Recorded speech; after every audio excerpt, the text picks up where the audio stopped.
Hi, I'm David Rooney from The Hollywood Reporter. Thank you all for staying. We are very lucky tonight to have two representatives of the film, which just today scored another nomination in a long trail of them for the PGA Award for Best Film of the Year. A very good haul for Focus Features, and it's looking very promising as the award season picks up. And tonight we couldn't be happier to have the two protagonists of the film here, Eddie Redmayne and Felicity Jones.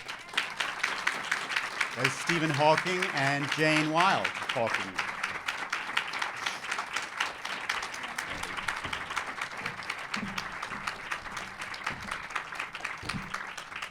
So, congratulations on the film and all the attention, the well-deserved attention that it's receiving. Fantastic for you both, fantastic for the film as a whole. Let's start with the really easy question. What's the one single unified equation that explains your universe? No, seriously, we can circle back to that one if you want. But might take some time. Tell me about you two as you came into this project. Were you major science, cosmology, astrophysics geeks, or was this all an unknown foreign language to you? I'm afraid it was a completely unknown foreign language to me. I gave up science when I was about 14 or 15. And when we started working on the film, there was a sort of brilliant man who was himself a professor in astronomy who was sort of helping educate me. And he would talk about the intricacies of wormholes, and I'd be going, imagine I'm a 7-year-old, let's talk about what an atom is. And I would read all of Stephen's sort of words would like pass my retina.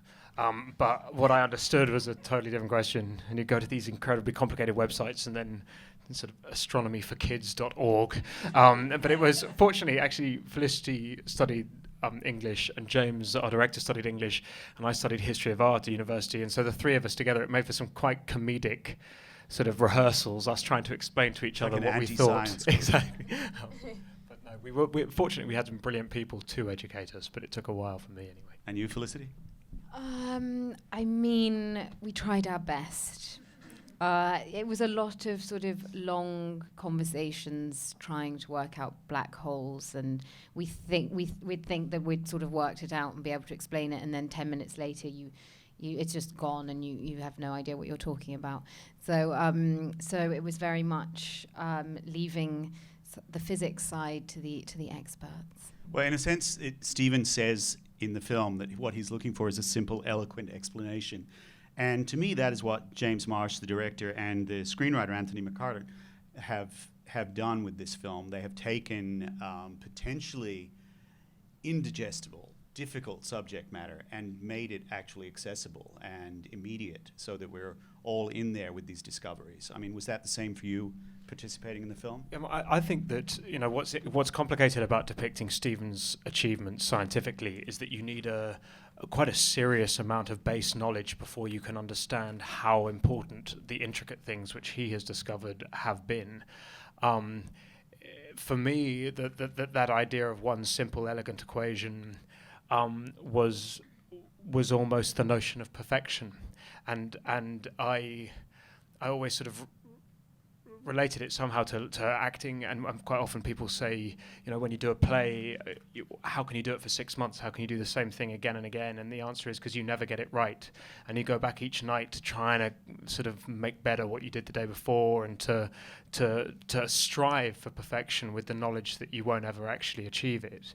And for me, that is kind of what the theory of everything is. It's aspiring for complete and total knowledge, and with the understanding, with the acknowledgement that perhaps you'll never find it. Mm. Yeah, Anthony said, I think he summed it up, it's saying that the film is as much about a love of physics as it is the physics of love, which I think rather beautifully encapsulates what the film's trying to achieve.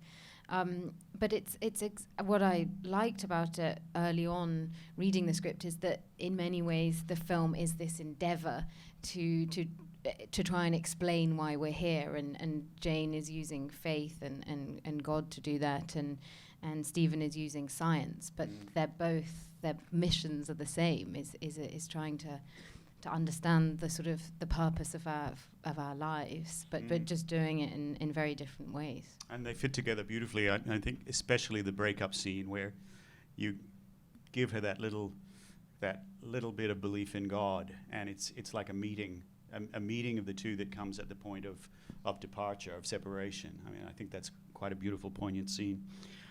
You both played real characters before, real people before. Eddie relatively recently in My Week with Marilyn, and Felicity in The Invisible Woman, among others.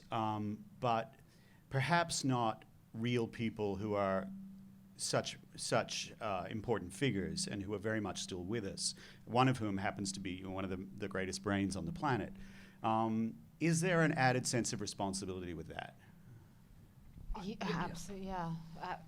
Absolutely. And it actually, the responsibility got heavier the more we found out about these people, and they're such intricate characters, and I mean they're real people, but such people with depth, but also not always what they seem. On the surface they can seem quite English and composed, but underneath, both Stephen and Jane are incredibly passionate people who have lived very unconventional lives and did everything they could in order to make their relationship survive. So we'd constantly be finding these little details, looking at archive footage of Stephen and Jane together, and just the synchronicity that they had. It was almost like they were dancing together. We sort of referred to it in that way, that they became like one person.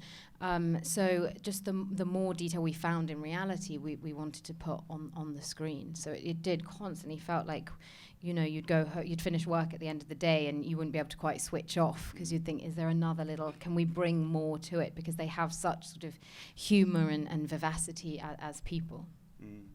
Eddie?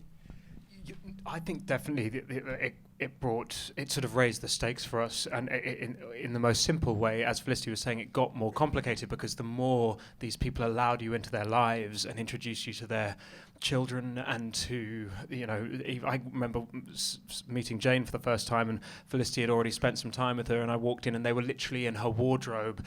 Jane was showing her wedding dress and showing, and when people allow, I'm one of those people, when I see a film, I believe it to be true. It's a very powerful medium, film, and of course, when you're telling a story in 2 hours, you have to pick and choose.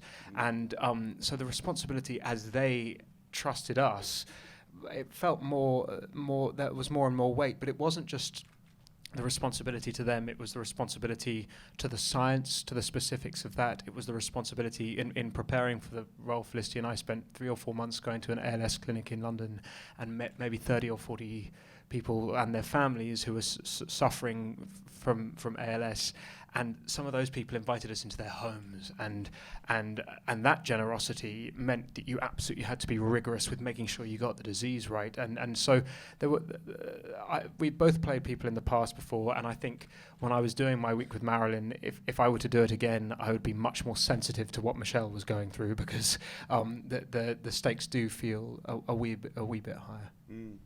Maybe you could both talk a little about the first time you met the people you're playing. Do you want to start, Felicity? Well, we both met Jane and Stephen quite late on in our preparation process. So you had already built the characters. Yeah, well, we'd already, you'd done your research and you've had all these ideas about them, and then you're slightly worried that you might have been going off on a tangent and got it completely wrong. But in meeting them, meeting Jane, I'd been reading her book and I was sort of in awe of this woman. She's incredible strength, and this emotional strength, but also this physical strength. So I was quite intimidated, but she was just incredibly open. And I think when you're playing a real person, you're just trying to build up trust, and in some ways you're trying to get their blessing. So I just went round for a cup of tea. Initially it just started in quite an informal way, and just chatting and getting to know one another. And actually a lot of it is you're trying to pick up clues from someone. You know, it didn't feel right to sort of go in and ask her very, very personal questions initially. It was about kind of observing. I was fascinated by the way she moved, and there were little idiosyncrasies in the way she held herself, and all those little details that I felt instinctively I wanted to put into the characterization of her. And then meeting Stephen was do you want to talk about? Yeah, no, it was similarly. It was only just before we started filming. They were both have incredibly busy schedules, and it was this mixed blessing, as Felicity was saying, of going. We only had 4 or 5 days before we started filming because we weren't shooting the film chronologically. I'd had to chart what I thought his physical decline was and make certain character choices. And then the fear is, what if you meet this person and you realize you've got it completely wrong? And I was so nervous when I met him. And now Stephen, he just uses this muscle under his eye. So he has glasses with a sensor, and then he has a computer screen with the alphabet and a cursor that goes across the alphabet. And when he twitches this muscle, it stops on one letter. And so when you're having a live conversation with him, it can take really an extended amount of time for him to communicate. And so when you're having a conversation with him, there are these incredibly specific and unique rhythms. And if you're someone like I am who has a sort of hatred of silence, and then it's pretty horrific. And I just basically spent the first 45 minutes just spewing forth information about Stephen Hawking to Stephen Hawking, and I kid you not, it verged on the catastrophic. And eventually I sort of calmed down. He was just looking at me kind of in this look of, you're going to tell me about myself? Eventually I calmed down, and similarly to what Felicity was saying, it was a mixture of, in that 4 hours we spent together, he said maybe 8 or 9 sentences, of which a couple were very specific things that were incredibly helpful. And one was about his voice, which was very helpful. But really you were looking at the extraordinary thing with Stephen, it's like all the facilities we have of communication, of tone of voice, of gesture, it's like all of those energies are channeled into those very few muscles that he can move. And so even though he can move very little, he has probably the most charismatic face I've ever seen. And that wit and that humor and this kind of force of personality was really what I took away from that. Obviously, they're 2 great roles. It's a fantastic story, an incredible love story. What was the decisive factor that made you sign on to this project? What was it? I wish it was. Yeah. I wish it was our choice. Really, we both, I think, hunted it down. We read this story and it was unlike what we expected, and we went after it. Yeah. It's more would they have us rather than would we have them.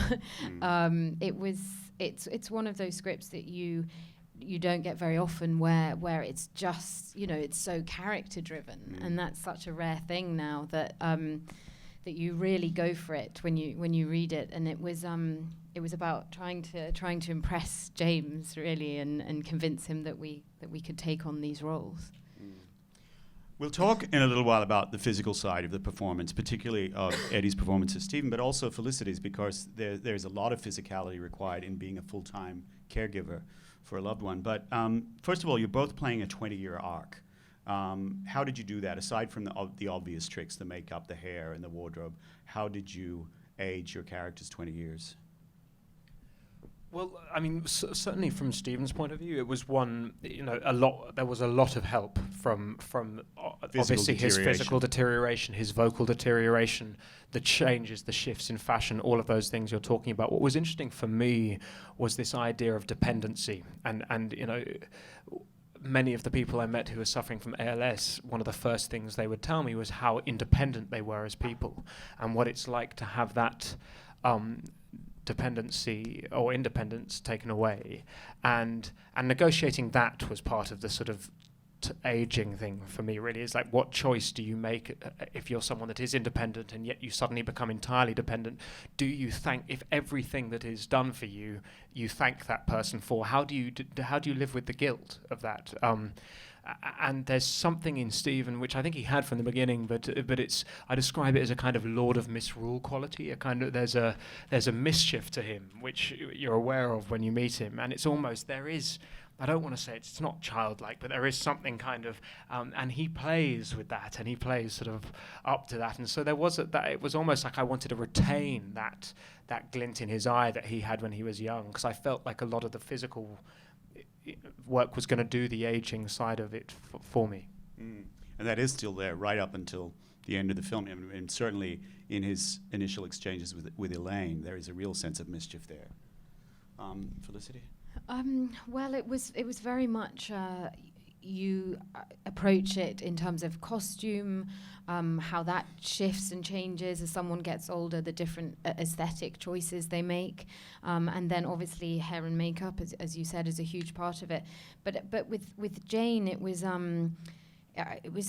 when she's younger, she has this, she's very, very shy, and there's a naivety and in many ways a sort of a hopefulness that I thought was interesting to show how that shifts and changes, and as she gets older, she becomes there's a toughness in her actually that comes out, and she becomes a little less sentimental, and I quite like that about her, that when Elaine comes to the house and says how wonderful Stephen is, and Jane sort of is quick to remind her that she's been looking after this man for 25 years, and she's there's a curtness to her which comes out of her the difficulty of their experiences. So it was just trying to map out how someone's character shifts and changes, but very much there was in both of them there is this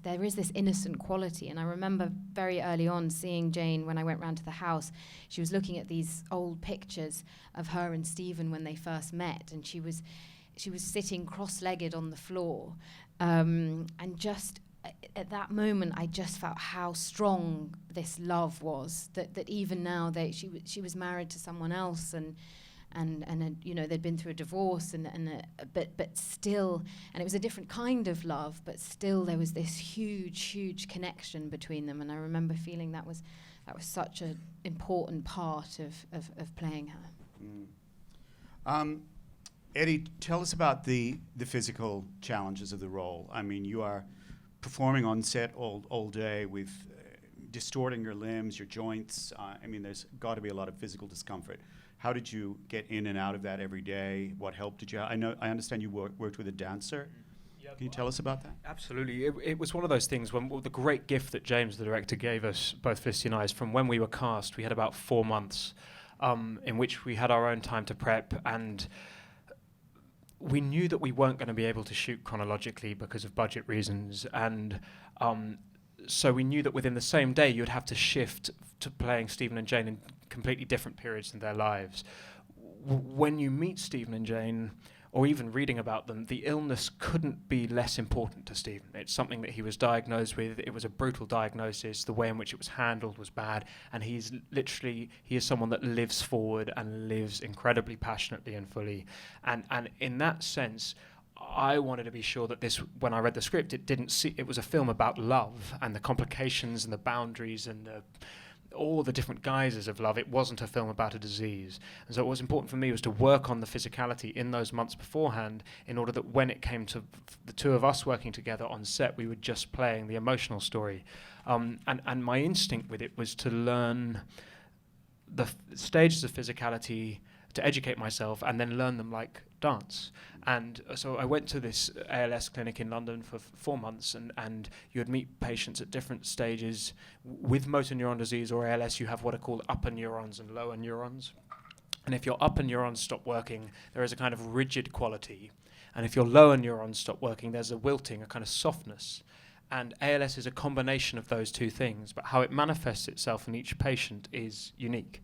So the first thing was, because there's only documentary footage of Stephen from the 1980s when he's already in the chair, was trying to work out what his progression to the chair would have been. And so we found as many photos as we could and showed them to the specialist, who would by looking at a wedding photo in which Stephen was holding Jane's hand and it would look totally natural, you would then see that actually his hand was on top of hers and it was wilted, and he was putting all of his weight into Jane, and she would be able to go, okay, so his right hand has lower neuron and it's gone by 1963. And there was actually an amazing YouTube video of Stephen doing zero gravity, which happened a few years ago, and that is the only time that you can see him out of the wheelchair. So you see him floating in space, and it's very interesting to watch, because there you can see what is rigid and what is soft. And so I then, having worked that out, worked with this dancer, Alex Reynolds, to find, and firstly to train your body to be able to sustain it for lots of takes, and then to be able to be sort of free enough within it, and also for Felicity to be able to, because as she was saying before, it is like a dance at all the different stages. Jane becomes an extension of Stephen's body in the sense of physically doing everything for him, and so we worked together to make sure we were always at those same stages, and that we had the freedom to improvise, basically.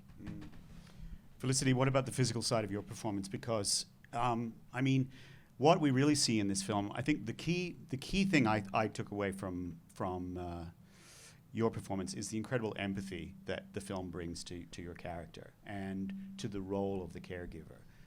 That Herculean kind of responsibility of looking after someone's well-being all day, every day, when they're physically powerless. And you become stronger as we watch this girl who goes into this with no experience of a relationship that we know of, thinking she may be in it for 2 years, but she's certainly in it and fully committed. And year after year, she stays with him. She takes more and more of the physical responsibility. How do you actually incorporate that into your performance? Because you're a tiny little thing. You're not going to be hoiking Eddie Redmayne around the set. I know, strong. She was. Yeah. Well, I had to go to the gym. I had to start working out, to get the strength. True. He may look very light, but in fact, he's very heavy. What was incredible was visiting. There was this amazing woman whose husband had or has motor neuron disease, and it was interesting to talk to her because she was going through it at that time, whereas Jane was looking at it retrospectively, and I just spent time with her actually observing her interaction with her husband. And what was so interesting was how the caregiver constantly has always got one eye on their partner.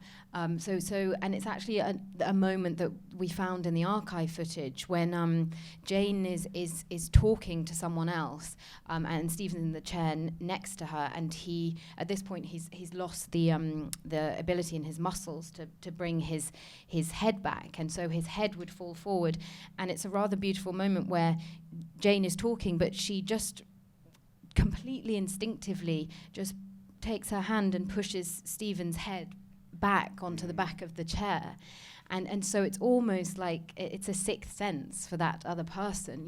She can have her back to him, and she's reading what's going on with him purely instinctively, and so it was important that we had a trust between us to build that relationship. But I think there is something in Jane Hawking, and she actually wrote an email. She's seen the film a few times and has had a chance to process it, and she just wrote such an email saying, how much it's meant to her.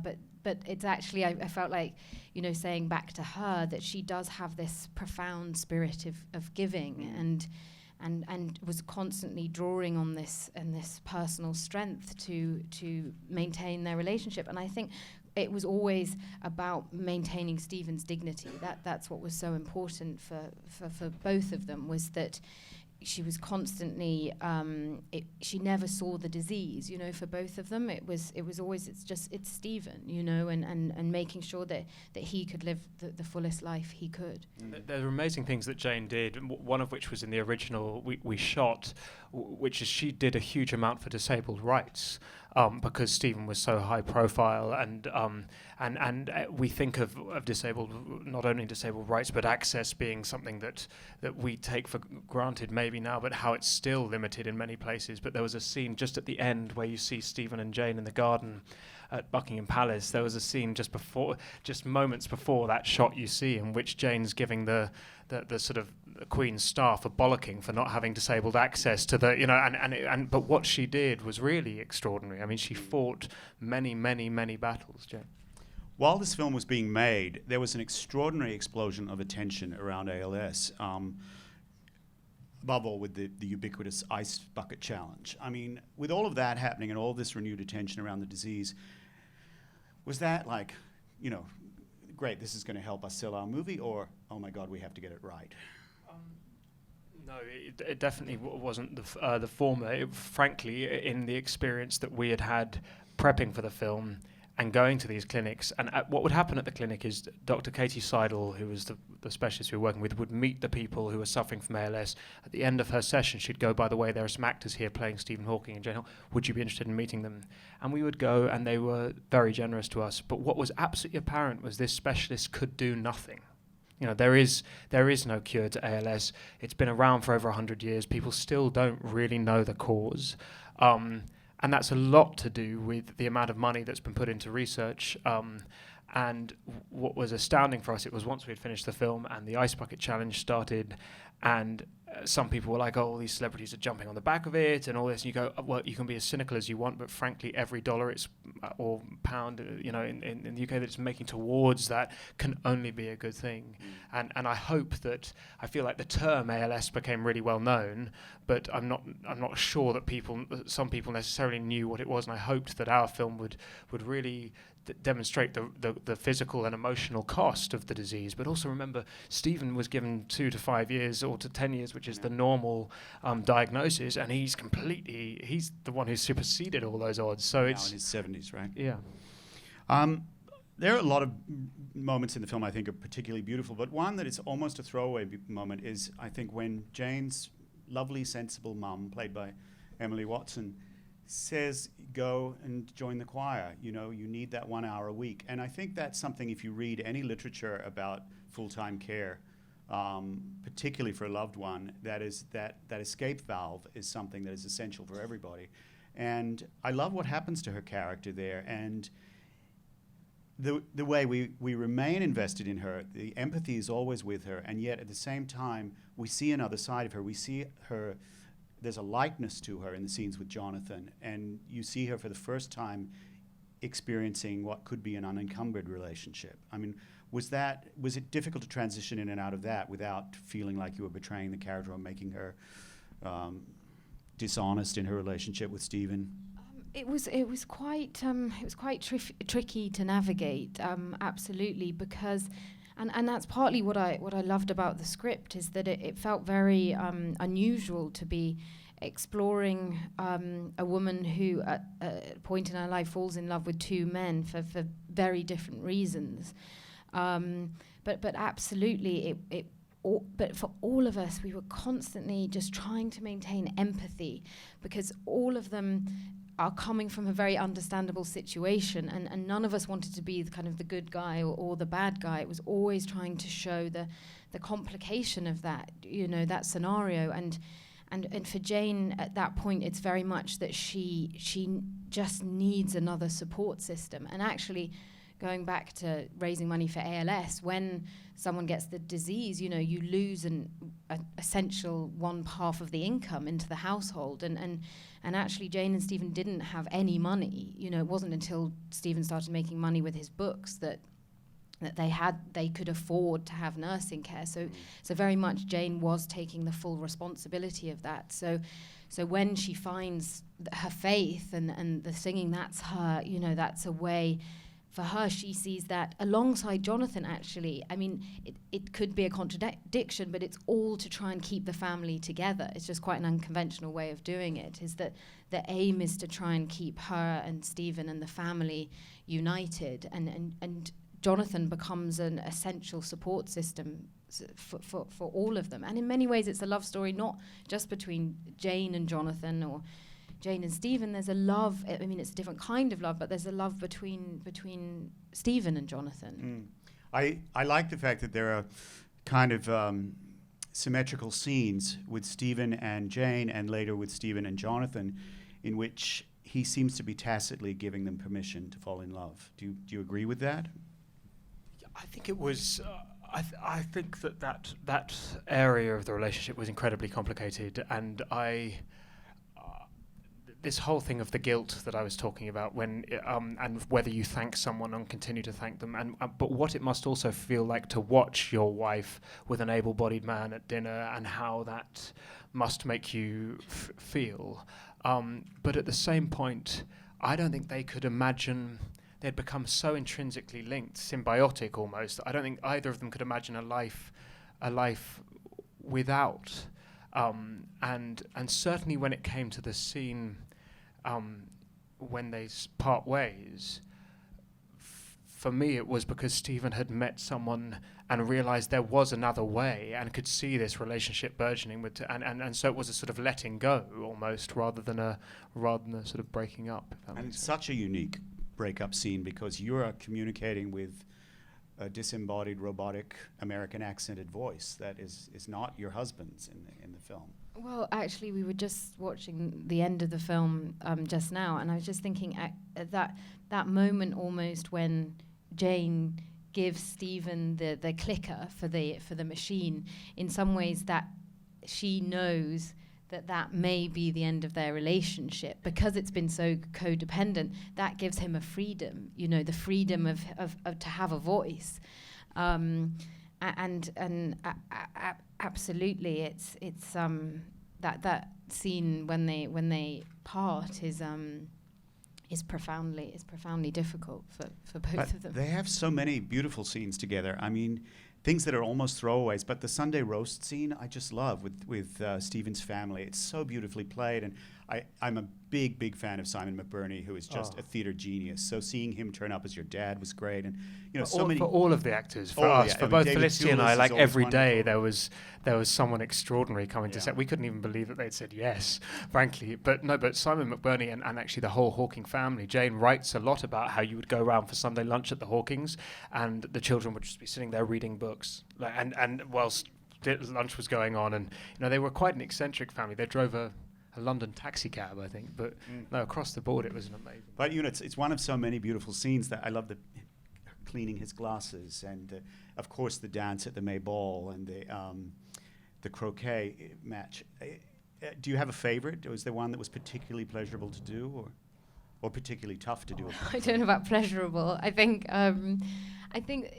there are certain scenes that you always have in your mind that that you have to kind of get right. They're sort of turning point scenes, and I guess for both of us that moment with when Stephen loses his voice and after the tracheotomy with the spelling board, that felt like a scene.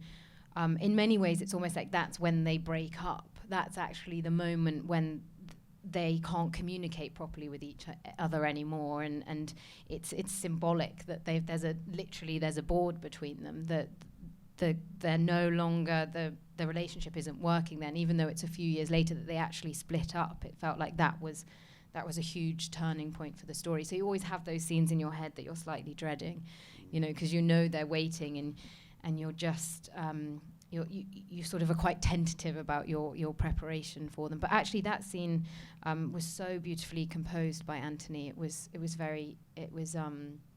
It's when the writing works, it makes your job so much easier when it just has a rhythm, and he constantly uses silence so beautifully as well. When the pauses are so well placed, then it's always a pleasure to play. Just quickly, and then we'll open up to audience questions. But two things: you're both Oxbridge background, Oxford, Cambridge, clever, right? How much did you feel at home in the setting of the film, or was it completely different, being the 1960s? I'm assuming you guys went to college in the 90s, late 80s, 90s. Yeah, 90s, 90s, 2000s, in fact. 2003 to 2006. I'll tell you what, I went to a May Ball in Cambridge, and working title, the producers throw a better fireworks display than the May Ball I went to. It's all I can tell you. No, it was really interesting that actually we shot the exteriors in Cambridge the first week of filming, and we'd had these 4 months of prep, and the stakes were getting higher and higher up to that first day that you start shooting. And I remember I was so nervous that it took like a day into filming or something, and my mum and dad sent me a text message going, how amazingly lucky to think that like 10 years on, you're back at Cambridge getting to play Stephen Hawking. One of the most famous alumni. Yeah, exactly, and it took me that to kind of take my blinkers off and even have a moment of sort of flooding nostalgia. For it is a breathtakingly beautiful place, and it was wonderful it has so much of its own history that it did kind of bleed into the piece in some way. Was it similar to your experience at Oxford? God, no. I mean, the balls were so much more debauched than that, you know.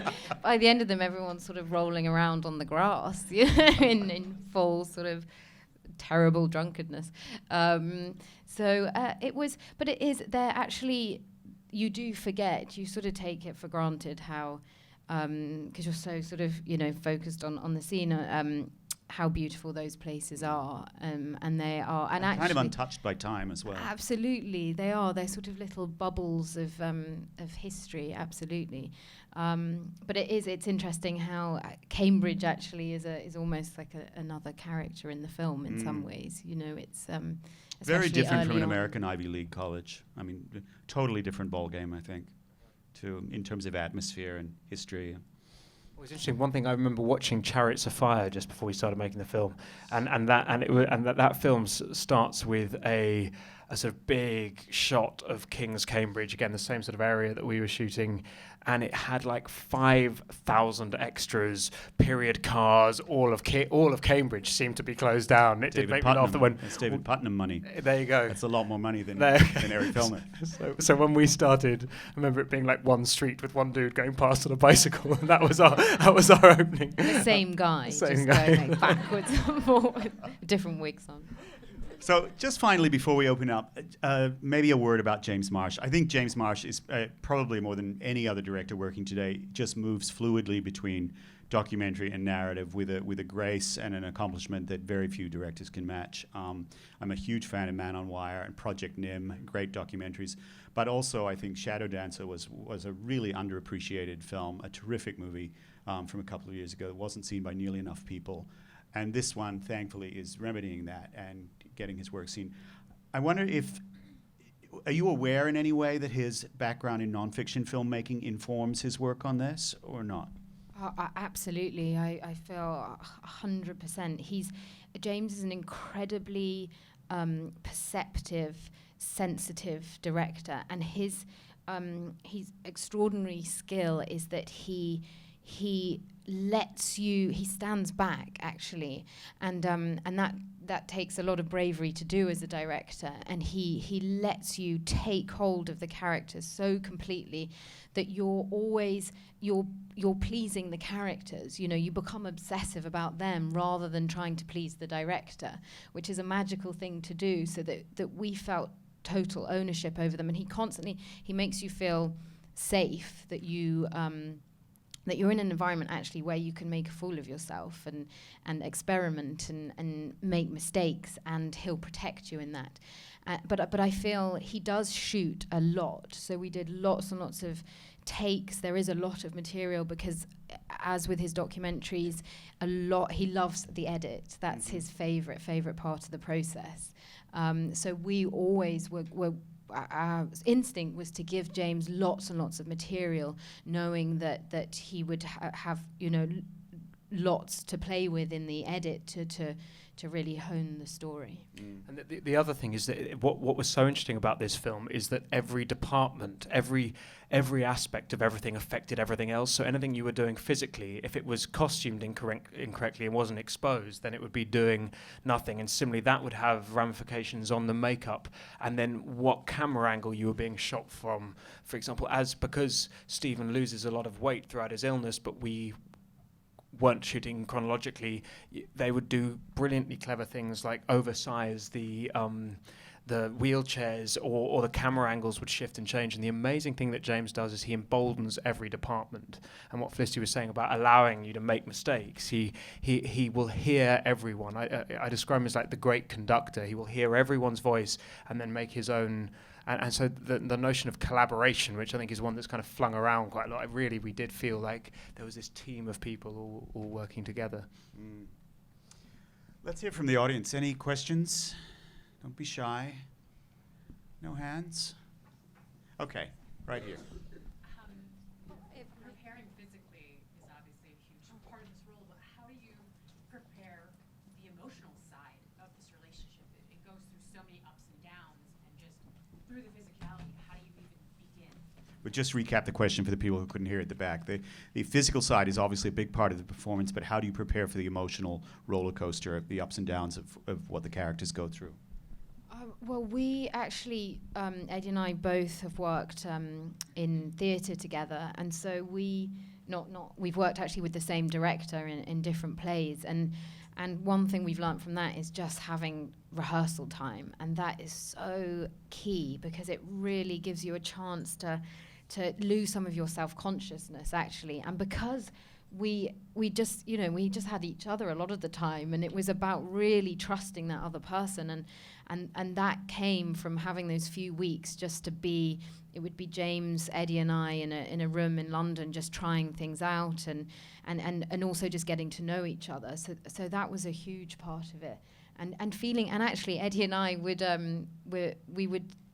we developed this method where we would give each other, direction from behind the camera. It was something Eddie had worked with a director where they'd done this, where because you trust the director to take the sound out afterwards, that you'll be doing a shot and then you might say to the other person, or you'll sort of give little pushes and shoves and notes, say, come on, you can do better than this, or it almost sounds like a crazy sort of coach, but it was just doing anything to make the performances as vibrant and as real as possible. So Felicity's being really polite. Actually, what we do, it was the croquet scene. You know that croquet scene? And, Stephen's trying to keep it together. This was on about day 2 of filming. And we had this discussion. And so I think as Stephen was trying to keep it together, I said, Felicity, will you scream some abuse at me from off camera? And so she started just going, because we were old friends, she just went really for the went jugular, for it. and I was trying to keep it together as she was getting and what was absolutely hilarious is the poor producers and all the crew. These 2 actors who had just day 2 of a 2-month schedule, and they were like, oh my God, they hate each other. This is catastrophic. But and then I would do the same back to Felicity, and it really did. And then all of that noise is taken out, but the tension that it built was so that emotional side of it was interesting. But the other thing with both characters was humour. And there was one guy who I met who had ALS, and I met him the morning after he had almost choked to death and he was there with his wife. He'd literally almost died, and he walked in, and his wife was explaining this scenario, and she said how he had walked downstairs that morning, and the first thing he had said was, I wonder what death-defying act I can do today. That was this, and this humour that Stephen finds, and which was absolutely true when you met him. We would always look for the light and improvise the light as well. Well, they both have they're very unsentimental people, both of them. They do have this incredibly dry sense of humour. Can I just jump in? Did you also meet Jonathan, and did you meet the children and the grandchildren? Yes, we met. Yeah, Jonathan. Actually, all of us had dinner together with Jonathan. He was very much involved in discussions. We should mention Charlie Cox's wonderful. And Charlie is Such brilliant. Is so beautiful, and actually it's so much harder as an actor to come in and out of a film when you're not in all the time. It's really difficult. You'll do a day 1 week, and then you've got 2 weeks off, and then you come in, and that's a testament to how good those actors are, that they come in and deliver such nuanced, believable, brilliant performances. David Thewlis, we all wanted him as our college professor. Yeah, he's so just little. It's all the details I love of his. He's got great hand movements. But the children were Tim, who's their youngest child. He was brilliant actually, because sometimes Eddie and I would be sort of quite really careful about being true to Jane and Stephen and the seriousness of it. And then I remember him telling us that they used to put. When he was little, he would put swear words in Stephen's voice box, and things like that. So we would take that and go, great, we'll put that in the film, just to take away some of our reverence. Did you see the film with them, or were you curious about their response when they did see the film? God, yes. But curious and petrified. Curious, I was rehearsing something when Stephen came to see it, and he came with his nurses. They showed him a working title, and I saw him just before he saw the film, and I said, "Look, we're really nervous, but I hope you enjoy the film. But let me know what you think." And he took a wee while to type out his response, and then Meanwhile, you're dying. I literally was crying inside. And then he said in his iconic voice, he said, "I will let you know what I think, good or otherwise." His words. And I was like, okay, thanks, Stephen. If it's otherwise, maybe we just stick to otherwise. I don't even know, like all the... but no, he and Jane and Jonathan and the children have just been, like, it's so generous and kind. And the greatest thing for us is Stephen owns the copyright to his voice, that voice that we all know. And when we made the voice, we had used this sort of approximated version of his voice, and then after seeing the film, he offered us his voice, and so that the voice that you see in the film is actually his. And for when you're trying to play someone and get as close to them as possible, of course, that was such an amazing gift for. Any other questions before we wrap up? Nobody? Oh, over here. Sir.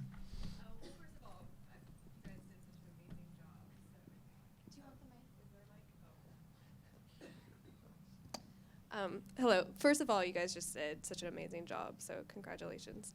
I guess my question was about the scene at the end. I just wanted your take when right before he goes into his philosophy of life, and you see this vision of him standing up, wanting to pick up the film or the pen. I was just curious what your interpretation of that scene is.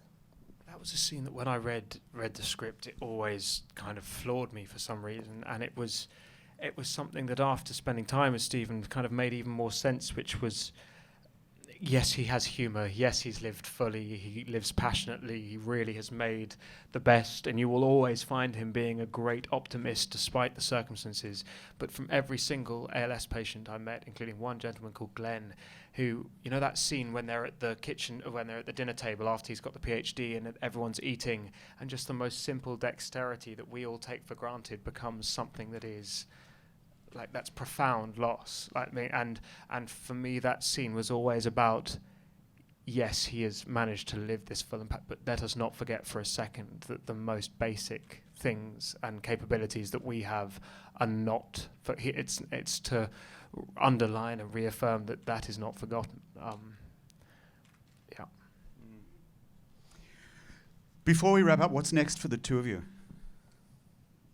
Felicity done hundreds of films. No, I haven't. You always have 3 films at Sundance. I know. I guess if it's a decent script, then why not? What's happening? I just actually have finished. Well, I'm halfway through. I have 3 days left on a film called A Monster Calls, which is directed by Juan Antonio Bayona, who directed The Impossible. And The Orphanage, and I'm a huge fan of his, so it was great to be working with him, and I think that's coming out 2000, and so it's ages away. It's like 2016, I guess, the end of next year. And Pressingly, that's only a year away. I know, it's going to come quickly. So it's just absolute joy to be working with him. He's very, very talented director. And Eddie, what's next? I'm just actually prepping a film. I've taken a long holiday, and it's called The Danish Girl, and it's directed by Tom Hooper, who I worked with on Les Miserables, and it's a true story about 2 artists in Copenhagen in the 1920s, and Einar Wegener and Gerda Wegener, and Einar became the first person, or one of the first people, to transition to becoming a woman. And it's an extraordinary. It's a love story and a story about identity, and so it's quite a. I'm just getting in rehearsing it now. So. All right. Well, thank you so much, and congratulations again on the film. Thank you. And Thank please you. excuse my mortifying flub saying you went to college in the 80s or 90s. Of course you went in 2000s. I have no concept of age. Don't worry. Anyway, thank you all. Thank you. Thanks. Good night.